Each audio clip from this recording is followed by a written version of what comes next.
Oke, gue coba akan buat namanya konten di Bank Syar'i. Nah, untuk lo semua yang mau ngasih gue video atau apapun tentang bagaimana orang-orang attacking agama Islam atau menyerang agama Islam, lo bisa share di Discord. Di sana ada bagian klip, lo bisa share di sana karena gue juga jarang main TikTok ya. Jadi lo bisa share apapun ya video yang mungkin nanti gue akan coba untuk di Bank. Free untuk share, baik itu video atau link video di Discord gue. Beberapa video udah gue save di sini dan kita langsung mulai aja untuk di Bank ya. Kenapa lu percaya banget kalau Nabi Muhammad itu utusan Tuhan? Oke. Karena kan sebelumnya kalau Habib tadi cerita udah ada runtutannya. Iya. Kenapa Habib percaya banget? Padahal kan dia bukan the first one. Iya. Dia malah the last one. Kenapa Habib percaya? Kenapa lo percaya Nabi Muhammad itu adalah utusan Tuhan? Mungkin ada beberapa posibilitas, gue udah jawab juga di YouTube gue. Yang tidak percaya kenabian Muhammad SAW itu biasa menimbulkan banyak hipotesis dalam posibilitas umum orang-orang yang gak percaya. Biasanya yang pertama itu dikatakan bahwa Nabi Muhammad itu adalah seorang pembohong, bahwa malaikat itu gak ada atau alasan lainnya ya. Pokoknya artinya itu dia adalah orang yang berbohong. Ya ini biasa diambil dari klaim-klaim orang-orang etis ya. Ya klaim Muhammad itu adalah seorang pembohong. Kalau orang mengatakan Muhammad itu adalah seorang pembohong, berarti itu ada maksud lain untuk hal itu. Entah dia mengklaim suatu hal itu sebagai sebuah ketenaran, kemuliaan, kekayaan atau status dan sebagainya macam ya. Kalau kita lihat melalui catatan historis, Muhammad SAW itu dianggap sebagai al-amin, orang yang trustworthy, orang yang dianggap jujur, yang dapat dipercaya. Baik dari teman-temannya atau musuh-musuhnya, beliau diberi gelar seperti itu. Nabi Muhammad SAW adalah orang yang dihormati. Istrinya adalah orang yang kaya. Ya, dia pernah ditawarkan kekuasaan yang lebih tinggi dari kaum pagan Arab pada saat itu untuk berhenti mengutuk berhala, tapi apa dia yang lakukan? Dia tolak hal itu semua dan dia tetap mengkontinuiti untuk mengutuk ke berhala dan mengajak orang untuk ibadah kepada satu-satunya Tuhan yang maha benar, Tuhan yang monoteistik. Dan ada hadis tentang kematian anak Nabi Muhammad SAW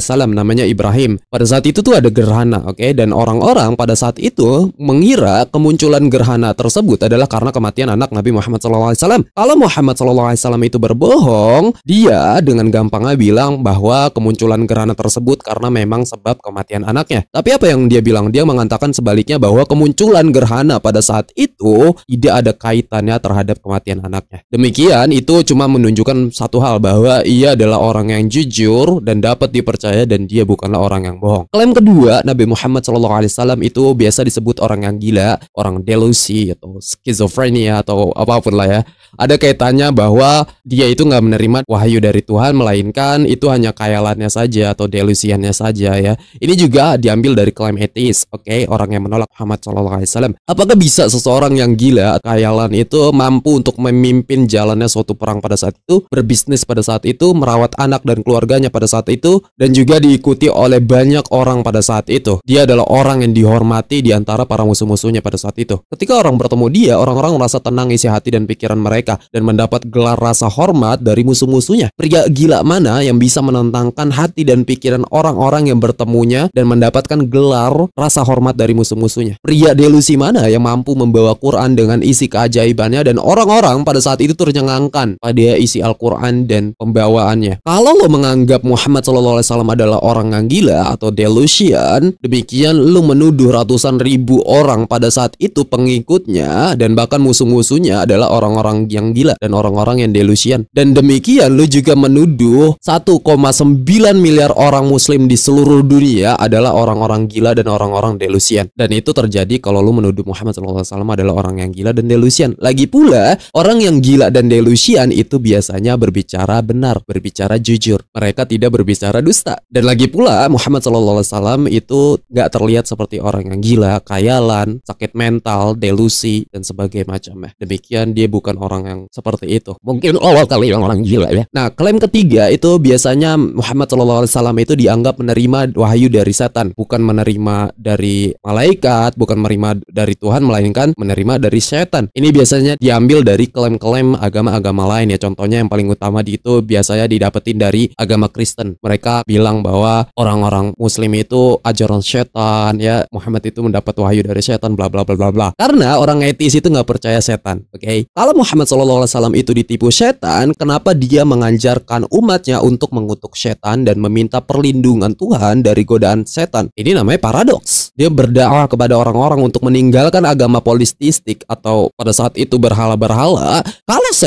Kalau asutan setan itu pasti menyuruh orang untuk menyembah berhala karena itu false gods, tuhan-tuhan palsu. Bukan malah menyuruh orang-orang pada saat itu untuk meninggalkan penyembahan berhala. Demikian tuh klaim seperti itu kontradiksi dengan tindakan setan sendiri. Dan juga di dalam kitab Matius pasal 12 ayat 26 dikatakan bahwa setan itu tidak bisa melawan dirinya sendiri. Jadi kalau orang Kristen bilang Muhammad SAW itu ditipu oleh setan, menurut kitab mereka setan itu nggak bisa melawan dirinya sendiri. Sejak Muhammad SAW adalah orang yang menentang setan, demikian dia tidak ditipu oleh setan. Dan yang klaim terakhir adalah klaim kebenaran. Lu berhipotesis apapun pasti ada salah satu, yaitu klaim kebenaran. Kenapa Muhammad itu dianggap sebagai nabi? Kenapa kita yakin Muhammad SAW sebagai muslim adalah seorang nabi? Ya karena klaim kebenaran. Klaim terakhir bahwa dia orang yang jujur dan Muhammad SAW adalah orang yang benar dianggap sebagai nabi karena dia berkata kebenaran.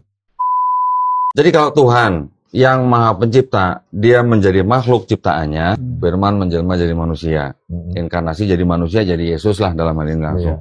Nah ini yang dalam pandangan Islam, ini yang tidak logis. Bisa nggak Tuhan yang maha mampu itu menciptakan batu yang segitu gedenya sampai dia nggak mampu ngangkat? Kalau dia maha kuasa, dia bisa jadi apa aja, termasuk jadi manusia. Bisa nggak dia jadi iblis? Oh ayo lo. Saya bukan Kristen, tapi kalau saya mau menjawab, apakah Tuhan bisa menciptakan batu yang dia sendiri tidak bisa? Itu adalah pertanyaan yang sering ditanyakan orang ateis kepada orang yang monoteistik gitu. Sebenarnya jawabannya gini, dia bisa, tapi untuk apa?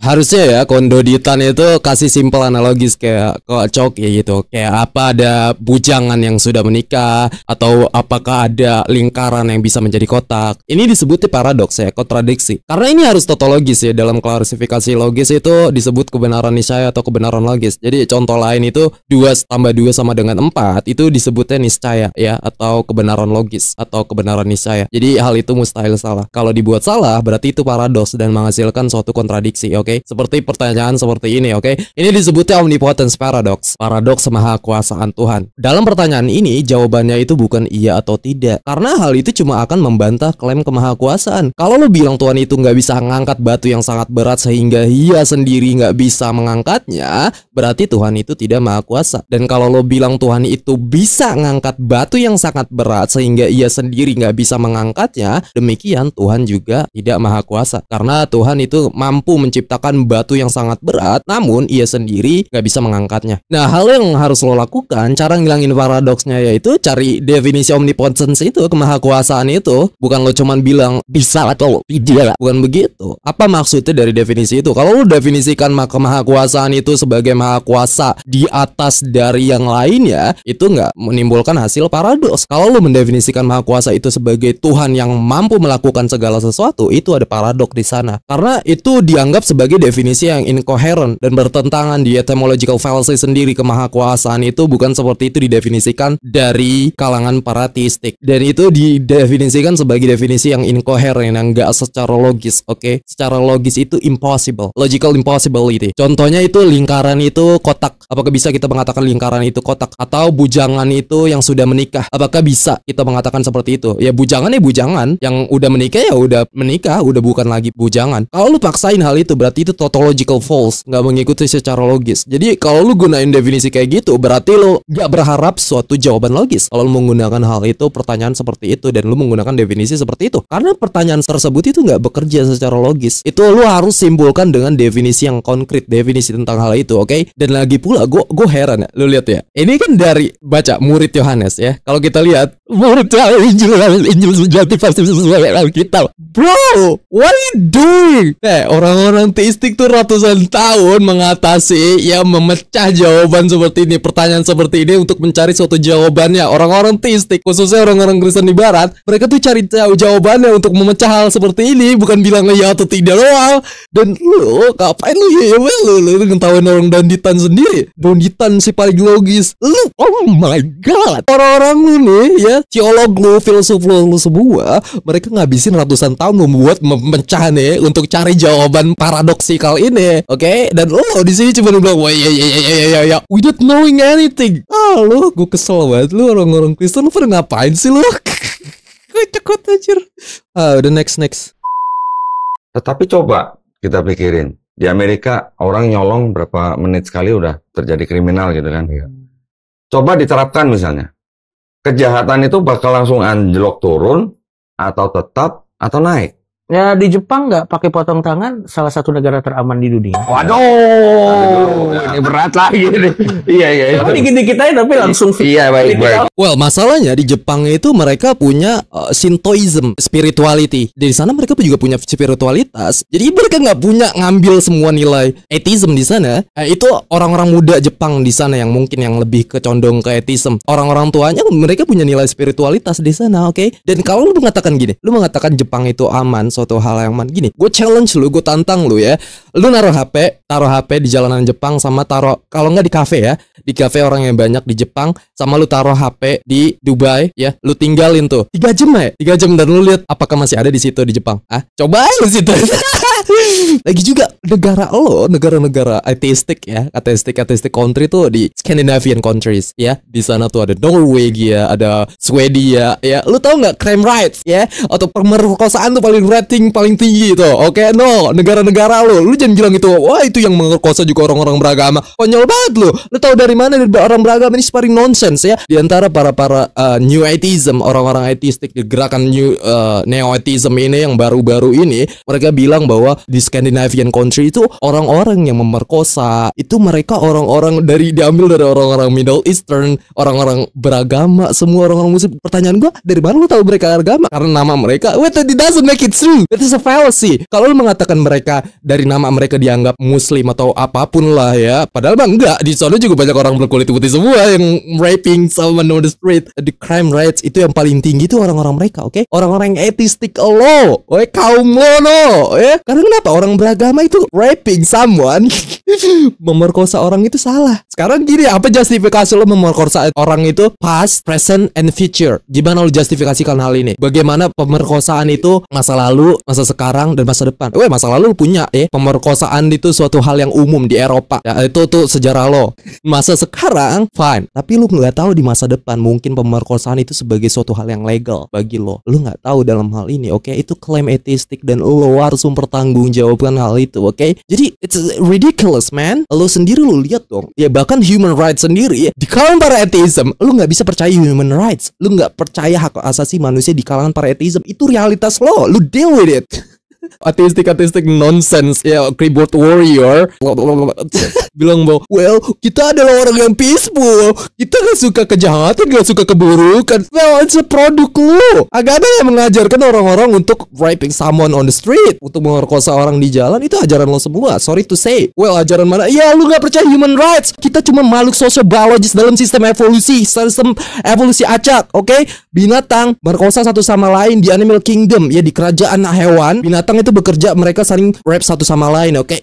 Berlaku incest satu sama lain, perilaku paraphilia. Itu suatu hal yang wajar di antara para binatang dan lo temui hal itu, oke? Sebagai manusia kita adalah binatang. Demikian, lo itu gak ada bedanya sama binatang-binatang yang ada di antara para kerajaan hewan di sana. Lo gak ada bedanya, oke, men? Dan kita juga cuma produk peristiwa fisik di masa lampau, oke? Kalau lu namanya di dalam filsafat itu kayak domino effect, suatu peristiwa masa lampau itu sebuah deterministik, the hard determinist. Dan kita cuma peristiwa di antara dominos ya, di rantaian domino itu kita cuma peristiwa di masa lampau. Jadi nggak ada perbedaan antara lo itu dengan batu, karena lo cuma debu bintang. Itu realitas lo. Suatu hal pembunuhan, katakanlah suatu pemerkosaan, itu suatu hal yang natural.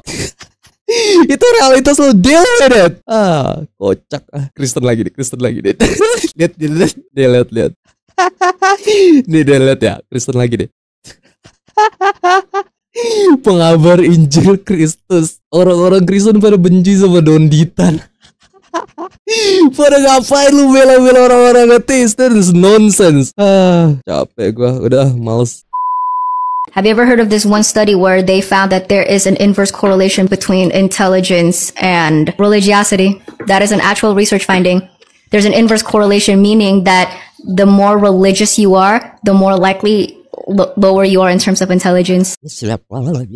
Oke, pertama, studi seperti itu tuh banyak dipublikasi dan digunakan di website-website atheist dan anti-theist. Oke, ini nggak ditemukan oleh para pemikir bebas, orang-orang atheist, para pemikir bebas itu nggak ditemuin. Dan dengan cara lo membawa studi seperti ini itu cuma hanya membuktikan hal itu sebagai bentuk bias, dan itu cuma membuat Anda terlihat tolol. Ya, karena itu cuma melanggar rules dalam sains, dan itu cuma Anda hanya mengalami cara sains itu bekerja. Ya, katakanlah studi tersebut ya benar itu oleh beberapa penelitian yang menemukan adanya hubungan korelasi ya negatif antara kecerdasan dan keberagamaan. Ya, jadi bahwa semakin cerdas seseorang itu maka semakin kecil kemungkinannya untuk beragama. Dari studi tersebut itu melibatkan gabungan 63 penelitian individu dalam rentang waktu 84 tahun. Studi paling awal dilakukan pada tahun 1928 dan hingga terakhir pada tahun 2012. Yang diteliti adalah para remaja pra perguruan tinggi, beberapa mahasiswa perguruan tinggi, dan beberapa orang dewasa non perguruan tinggi atau orang-orang yang direkrut di luar dari konteks akademisi. Yang diteliti itu dari ukuran sampel 20 hingga lebih 14.000. Yang diukur penelitian ini yaitu pengukuran perilaku keagamaan, misalnya kehadiran di tempat ibadah atau hal-hal partisipasi dalam organisasi keagamaan. Terlepas daripada permasalahan metodologis, anggap aja bahwa studi itu yang menggabungkan hasil dari 63 penelitian individu itu adalah hal yang valid dan benar. Tapi di situ juga dikatakan bahwa hubungan antara kecerdasan dan religiusitas sudah diperiksa berulang kali. Namun sejauh ini belum ada konsensus yang jelas mengenai arah besarnya hubungan ini. Ada petunjuk bahwa usia mungkin memoderasi hubungan tersebut, namun masalah ini belum diuji. Akhirnya tidak ada konsensus mengenai apa yang mungkin menjelaskan hubungan ini. Dengan demikian, apa itu membuktikan bahwa semua orang beragama itu bodoh? Kagak. Cum hoc ergo propter hoc. Correlation does not mean causation. Korelasitas itu bukan kausalitas. Karena kalau lo mengatakan religiusitas itu menghambat kecerdasan dengan meyakini prinsipal korelasitas itu kausalitas, berarti demikian studi yang lo bawakan itu adalah salah.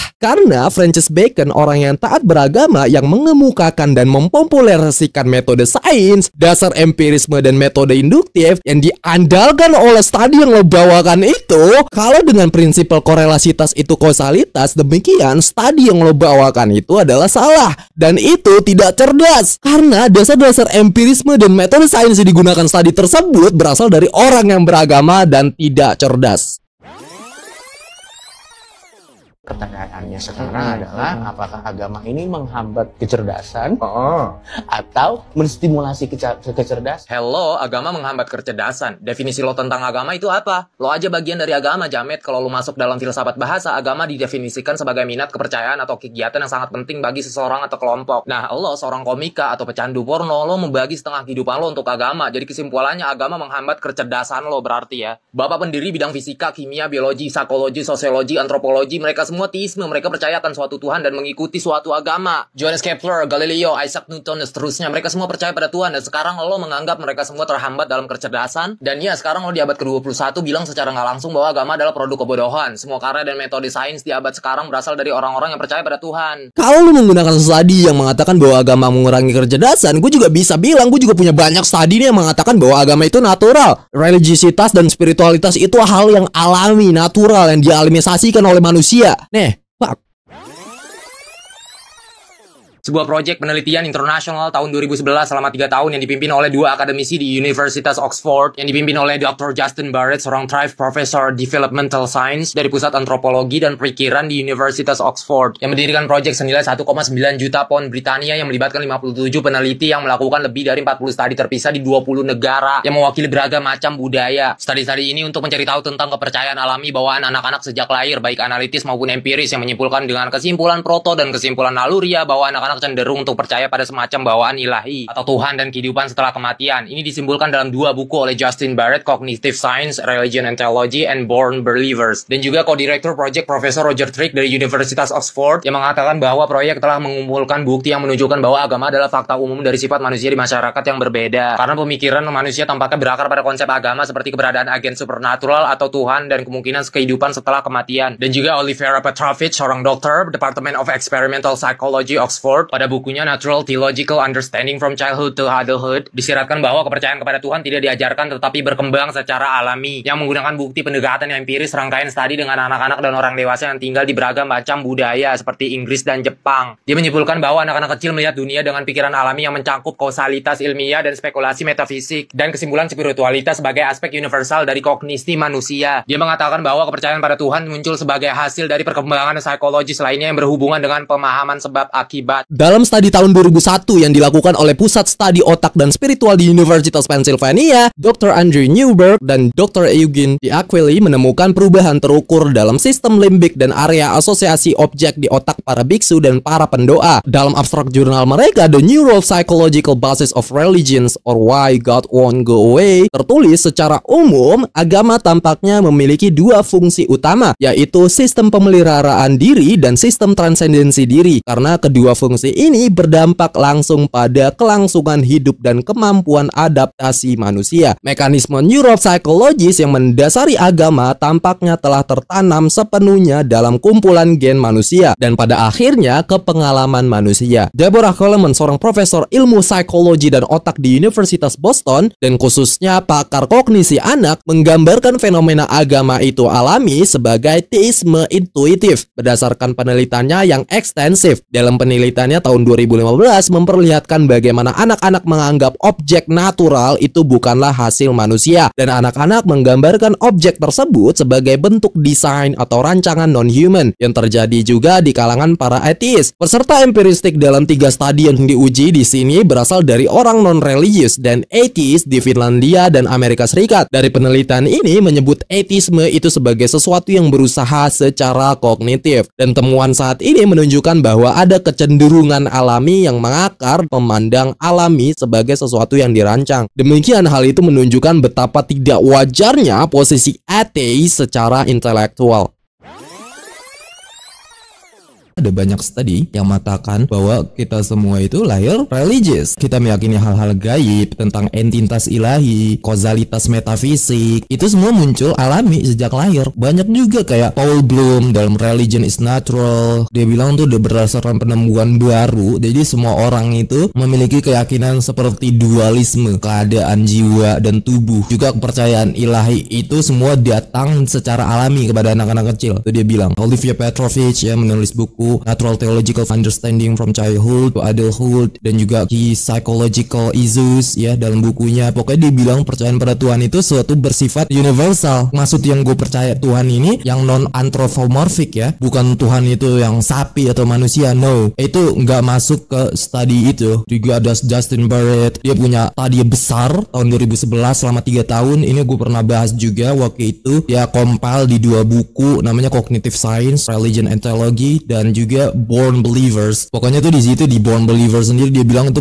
pengetahuan proto dari anak-anak bayi, anak-anak yang baru lahir itu teologik. Jadi pokoknya dia ngambil konklusi bahwa natural dari setiap anak-anak lahir itu memiliki suatu kepercayaan. Dia nyebutnya itu namanya agama alami. Gue bisa aja terus-terusan ngasih lo banyak studi yang menunjukkan bahwa agama itu alami dan ateisme itu sebagai sesuatu bentuk yang menyimpang. Tapi gue nggak mau menghabiskan hal itu untuk memuaskan suatu kekurangan intelektual yang lo punya. Tapi dengan studi yang lo punya dan studi yang gue punya, kalau kita gunain prinsip yang sama bahwa korelasitas itu kausalitas, demikian orang yang nggak beragama itu nggak alami dan menyimpang. Berarti lo itu menyimpang dan lo itu nggak alami. Sekarang pertanyaan gue adalah untuk mempertanyakan eksistensi lo itu manusia apa kepet Vespa?